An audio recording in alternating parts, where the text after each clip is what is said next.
Primary স্কুলে যারা লেখাপড়া করে, ঠিক লন্ডনের আদলে, উনি তো লন্ডন ছিলেন, প্রাইমারি স্কুলগুলি ভিজিট করেছেন, দেখেছেন।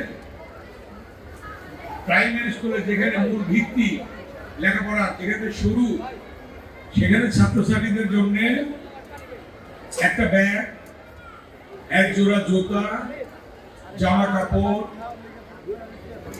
বই তো আছে, আর মধ্যাহ্ন ভোজ, দুপুরের খাবার, এই ব্যবস্থা করছেন। শিক্ষার জন্য আজকে তিনি এভাবে ছাত্রছাত্রীদের জন্য, লেখাপড়ার জন্য তিনি পাশে দাঁড়িয়েছেন। এই যে আমার শ্রদ্ধ শিক্ষকরা যারা এখানে বসে আছেন, শিক্ষক শিক্ষার্থীবৃন্দ, তাদের যে এমপিও ভুক্তি 100% বেতন, এটাও শহীদ রাষ্ট্রপতি জিয়াউর রহমান থেকে শুরু করেছেন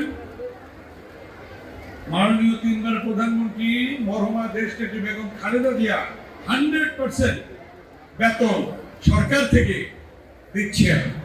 এই জন্যই এই সরকারকে বলে শিক্ষা দরদী সরকার। শিক্ষা দরদী সরকার, অতএব শিক্ষার জন্য এই সরকার আজকে সব ধরনের ব্যবস্থা করছে।